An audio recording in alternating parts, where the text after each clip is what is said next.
a distinguished software engineer. She also has one of the toughest jobs in British politics. Ladies and gentlemen, Kemi Badenoch.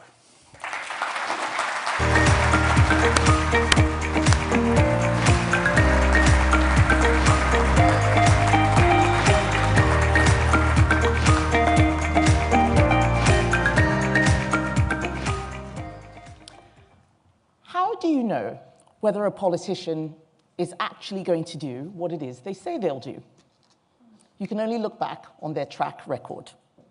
Making promises is easy, but if you really want to know what someone is going to be like, look at what they did when they had the chance. I'm speaking to all of you today, not just as leader of the Conservative Party, but as a former business secretary. Many of you would have heard me talk about how we needed to deregulate. And you would have seen examples of how I tried to lift the burden off businesses, often arguing with other parts of government, or trying to stop them bringing in yet more well-meaning but burdensome regulation. I saw myself in that role as your champion around the cabinet table. And it is because I know that it is not government that creates growth. It is business. Government often needs to get out of the way. But this is a very difficult argument to make. People want the government to fix everything. They want the government to solve everything. And if you ever sound hesitant, then they will make you out to be a cruel, unfeeling person, as I have discovered to my own personal cost. And this is partly how we have got ourselves into a state where debt is at record levels, and we are spending more on debt servicing than we are on health, or on education, or on defense. That needs to change. We need growth. Too often, we use the word growth as a throwaway comment, without actually thinking about how we can actually create it, or what it even is. Many times, when I'm speaking to members of the public, some assume that money comes from government. The concept of productivity is one that a lot of people don't understand. They think all jobs are economically equal, whereas as business, you will know that some jobs are productive and others less so. I believe that we need to rewire our economy into one where the vast majority of jobs are productive and that those that are not change. This is what I'm here to speak to you about today.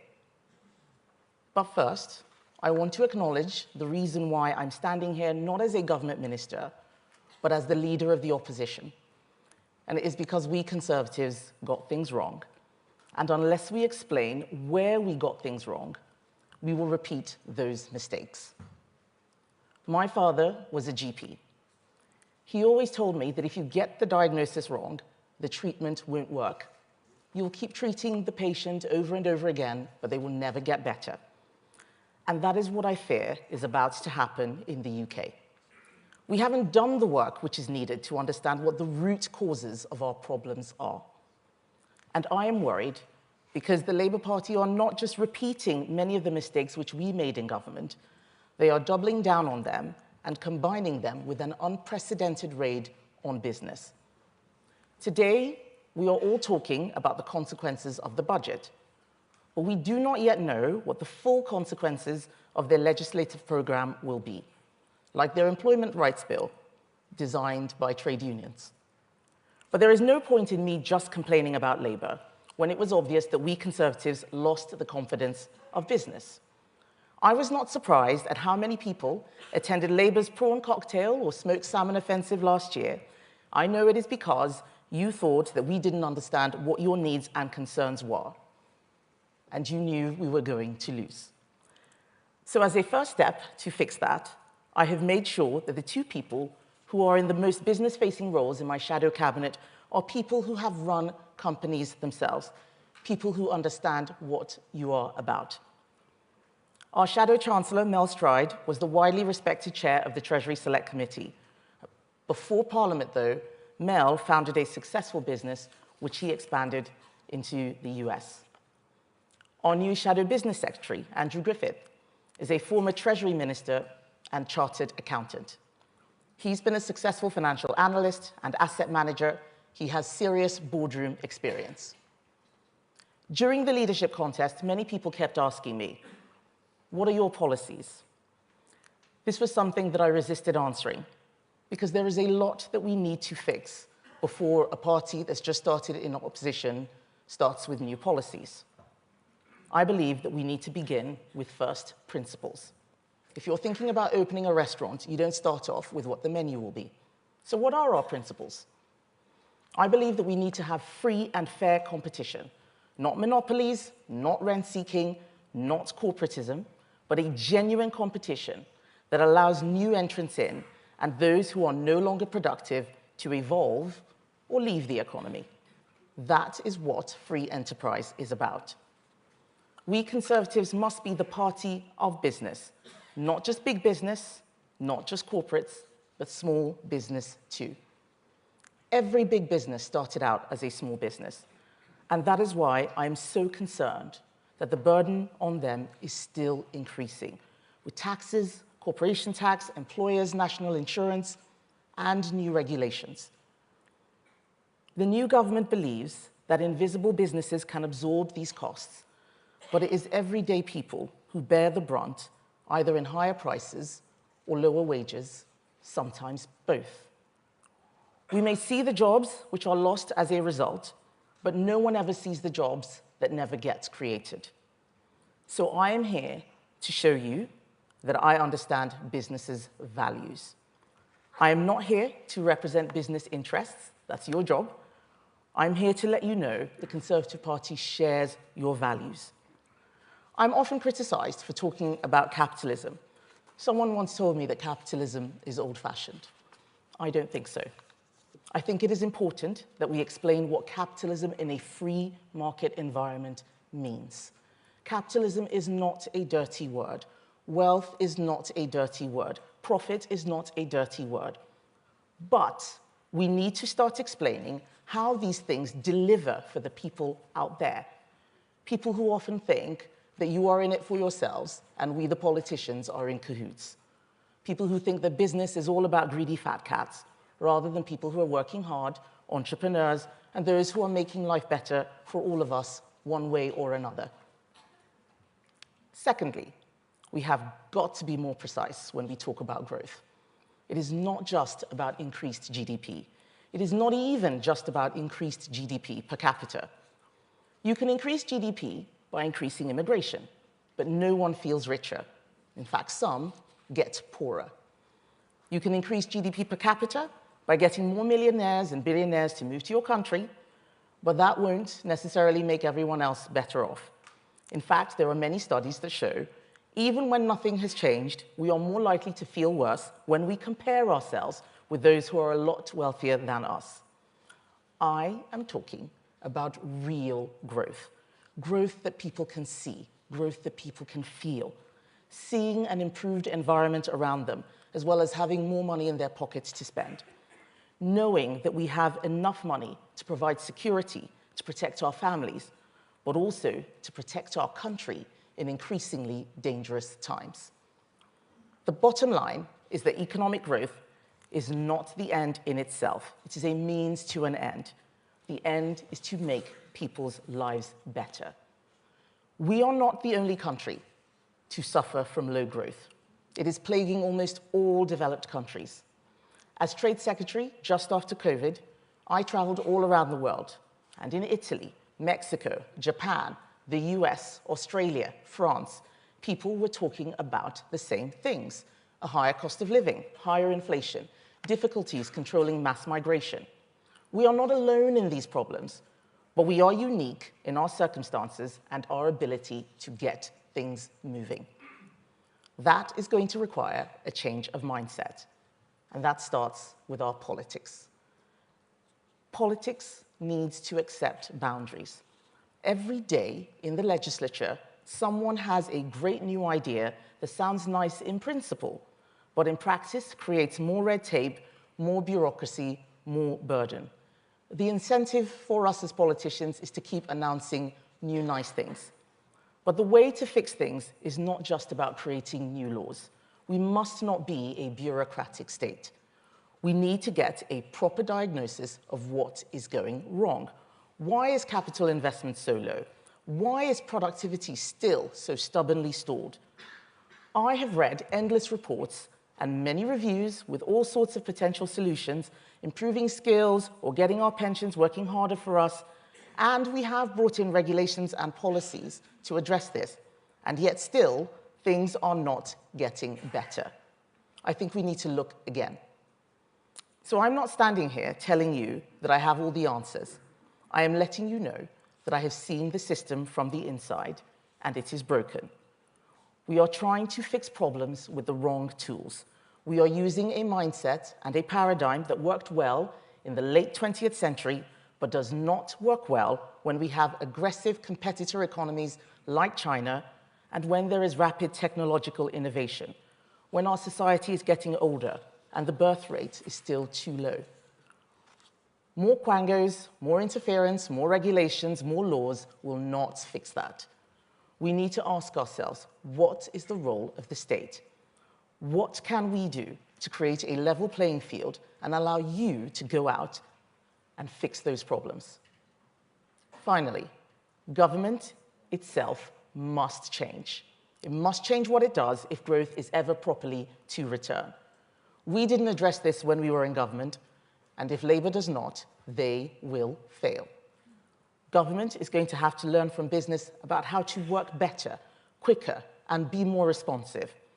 We can no longer tolerate a situation where building roads takes decades, where Treasury decision-making means railways don't get built, where the planning system stops investments being made by you and your colleagues.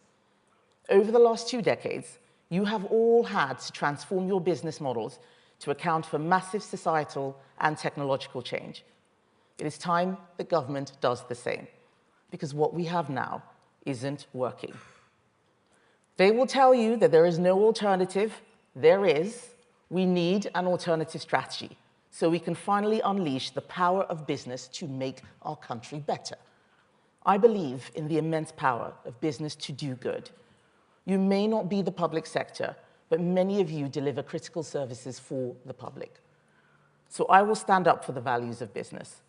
It's time to defend free enterprise and capitalism, to defend lower taxes, less borrowing, and healthy, real competition. It's time to recognize that business is a force for change. It is time to acknowledge that to get growth, real, meaningful growth, that improves the lives of everyone in Britain, we will have to change what we all do. And that is what the Conservatives, under my leadership, are now about. Thank you.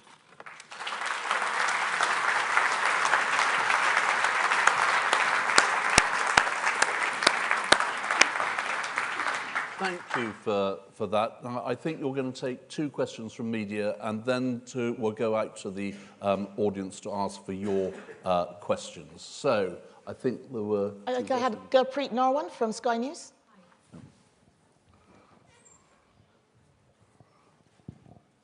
Thank you very much. Would a Conservative government under your leadership reverse the Chancellor's decision to raise employers' national insurance contributions? Well, one of the things which I have said is that where we can see that a change that has been brought in the budget will obviously not work and will not raise any money, we will change that. I said that, for instance, with the family farms tax, the agricultural property relief. We did not have employers' national insurance at this rate. So it's quite clear, certainly you look at the last budget and what we did, that we did not think it should be this high. One of the things that we're going to have to do is rewire everything. So what I'm not going to do is comment on every bit of micro policy. There will be different budgets, there will be new things that occur, the system may change. What I am starting with is principles. We believe that employers' national insurance, while necessary to help us fund public services, is a tax on jobs. I know this from personal experience. When employers have to pay it, it means that they have less money for higher wages, they may not create new jobs. So we need to make sure that the balance is right. The fact that so many organizations, especially those that have people who are on the lowest wages, are saying that this is becoming unaffordable means that we should look again. And that's one of the first things that we're going to be doing when we start our policy platform. Simon Jack from BBC. Yes, over the... Thank you very much. Simon Jack, BBC News. You say that there is an alternative. What was the alternative to raising taxes to fill the black hole which was left by the previous government? And what taxes would you cut, or what services would you cut to fill that black hole? Thank you, Simon. So I disagree with the premise of the question. We need to stop looking at everything as if it's just a ledger where there's taxes raised and services delivered. Not everything that government does is public services. We can do things better. We can redesign things. You look at, I often use the football regulator as an example. That was something that we brought in. That is more government. Do we need a football regulator? This is one tiny thing, but you look at the cumulative effect of all of the different bits of well-meaning regulation. You add them up together, and they become burdensome.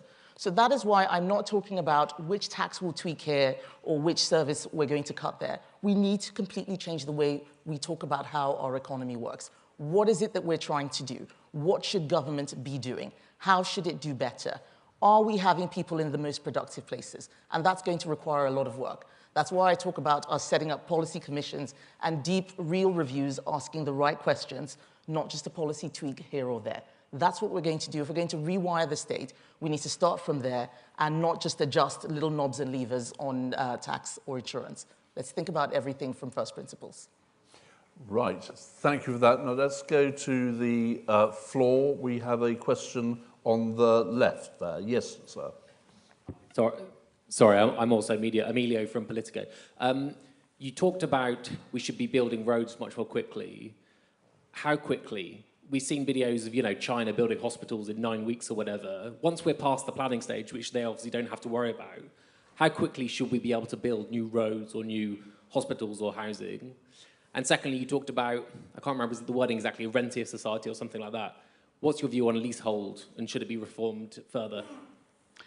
So I think the question about how long should we take is how long it's like asking how long is a piece of string. We are taking too long. We know we are taking too long because when I was business secretary, many investors would complain about how long it took to get anything done in the UK versus Spain versus Italy.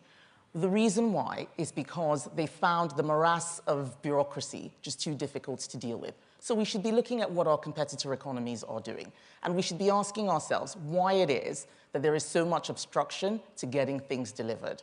We have many, many failed projects to use as comparison. We even have live projects like HS2, which we know have cost way too much money, are still not done. You look at, for instance, the Lower Thames crossing. I was given a figure that the planning document for the Lower Thames crossing has cost £300 million. We haven't built anything yet. Yes, other countries, Norway, the Netherlands, they're able to do this a lot faster. We are burdening ourselves in a way that is stopping anything from happening, and that is what I want us to fix. On the question about leasehold, this is something that we set out a policy on. That's not what I'm talking about when I'm saying rent seeking. When I'm talking about rent seeking, I'm not talking about landlords. I'm talking about businesses which often just co-opt government into delivering things for them when they're not being productive. And I think we could do a lot better in terms of examining where we are spending our money and whether they are in areas that are delivering productivity for our economy. Right, thank you for that. Can I just ask you to say who you are at the beginning of your question? And please can we, I think we've done media for the moment, we're going to concentrate on members. Halfway down the aisle there, thank you. Good afternoon, my name's Jazz Singh. I'm the founder of Empowerability. I'm also a serving prisoner as I stand here today. For Britain to prosper, all its people need to prosper. What point have we got with regards to social mobility in trying to get the hard-to-reach people in our communities, those that are in excluded schools, pupil referral units and in prisons, to get them retrained so they can make a meaningful contribution to society and start lifting that burden on society in healthcare, in other addiction sort of recovery programs? Because we always talk about building more rather than actually using what we've got and making it more efficient. Okay, I do agree. I do think that we can use what we have now a lot better. And if you look at the stats on what we are spending on servicing debt, for example, I think in my speech I said we spend more on defense and more on education. I think on health, I'm not quite sure whether that is accurate on health, but certainly more on defense, more on education. So we're not using our money in the place that's delivering the very best. But to the point you made about those who are disadvantaged, about social mobility, about giving people a second chance, like people who have been to prison, we need to make sure that we start, as I said, from first principles. I've often talked about the importance of family. Yes, it is something many people think we shouldn't talk about. It's not the business of government. But you look at the prison population, for example, you look at those who are severely disadvantaged. Family has the biggest impact. What can we do to support families? Whether it's on getting mothers to work, whether it is on childcare, or even in providing safer, stronger communities. These are things where we need to look at what we're doing and whether it's just busy work or actually things that are making a meaningful difference to people's lives. There are a lot of things that we did do when we were in government, which I think worked. We had a troubled families program. It was very specific, went into, literally into people's homes, but it was quite a complex way of delivering that sort of policy. There may be better ways of doing that. And that's why I'm not sitting here saying we've got all the answers. We do not. We've had 14 years of different flavors of Conservative government, but we still have many of the challenges that our peer countries have, whether in France or Germany. What can we do to try and turn things around, given the state of technological innovation, competitive countries, an aging society, demography, and so much more? I think that there's a lot more that we can do. Thank you. Over on the left, please. And if you want to ask a question, just waggle your hand vaguely in the air and somebody with a paddle will come and tell you that you've just won the auction prize. Yes, over on the left, sir. Hi, Joe Parkinson from WeGrow. One of the things that I think about a lot is the state pulling levers and basically nothing happening. Mm-hmm. Because, I mean, there's this perception that, you can just get into government and we'll just turn this dial and press that button and it'll be fine. And there's a really excellent book by Sam Freeman about the problems of government. And how can we undo those bottlenecks that mean that we announce a package that says we're going to spend X amount of money on creating this, and then nothing happens. And then we say we're going to change these regulations, and then nothing happens. It actually delivers growth. So how do we undo those bottlenecks within the British state at the moment to actually allow decisions that are made and resources are allocated really manifesting themselves in change that affects people on a daily basis? Thanks. I think we're going to have to look again at how we see risk. If I look at my experience in all the various government departments I was in, whether it's business or trade or education or the Treasury, risk appetite often precluded the way things were delivered. And I gave evidence to the Post Office inquiry recently about that we are trying to create almost a zero-risk environment. And so the bottlenecks tend to be in areas where the risk assessment has been made in such a way that the benefit is less post the risk assessment. This doesn't mean that we shouldn't think about risk, but I don't think that the way we're doing it is particularly helpful. We add in so many caveats, so many sort of different legal, public law barriers, consultations, judicial review. You look at the planning system, how much people are able to oppose things that should just happen anyway, not necessarily things that will be disruptive or destructive. And I think it is about looking at the balance of risk. You look at what happened during COVID, for example. I think we got the balance of risk wrong there, but we cannot create a zero-risk environment. We need to get more people understanding that risk does create reward, and that if you do take risks and you lose, the government cannot always be there to bail you out, but that if you do succeed, then you should be able to enjoy those rewards. So let's look again at risk management, risk appetite, and what it is we are genuinely able to bear. And I think that that will help us move and shift some of those levers that are actually quite stuck. Right, just to say we have a slight problem with a shy right. All right. So we want to keep balance between the left and right of our parties. I will look at them so now. I'm going to go to the right-hand side of the panel there, thank you. Good afternoon. Dominic Collier from City and Guilds. Our recent report, Making Skills Work, highlighted that 91% of CEOs see developing skills as fundamental to boosting productivity.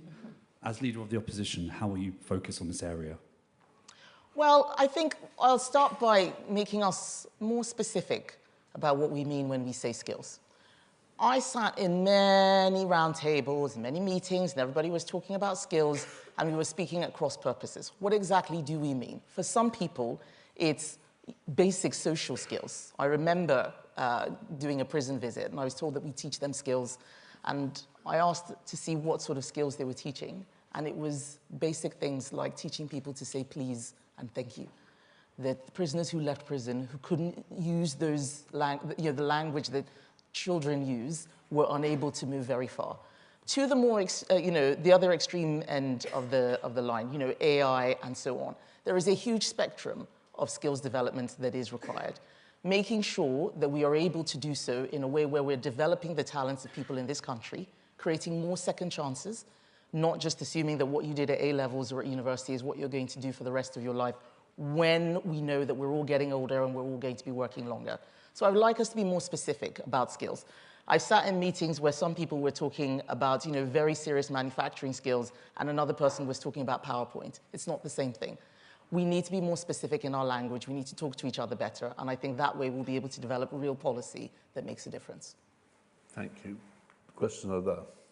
Hi, I'm Lenny Rolls from the University of Sussex. I wondered, following on from that question, given the skills that we're providing students that are coming through and how important universities are to the UK economy, what more you think government needs to do to support universities to be able to deliver growth for the economy? So I actually went to University of Sussex. That was where I got my first degree in engineering. And it amazes me how much has changed in the last sort of 22 years since I finished, how even the programming and the coding which I was doing there has become obsolete. I think being able to stay current, being able to evolve with changing times is one of the things that universities find very difficult to do. And being able to show what it is that they're doing that's different, that is providing us with a competitive and comparative advantage against our peer countries is key. I am quite worried right now about the ability for your key customers, that is students, to be able to pick the right course for what they want to do in life. I think that there is a lot of confusion about what you can do with courses. Many courses teach knowledge, not necessarily skills. So you would have heard lots of people sit in conferences like this and talk about, better partnerships with business and government and the education sector and so on and so forth. I don't want us to deal just in cliches. What does a successful partnership like that really look like? It's got to be something which we can measure.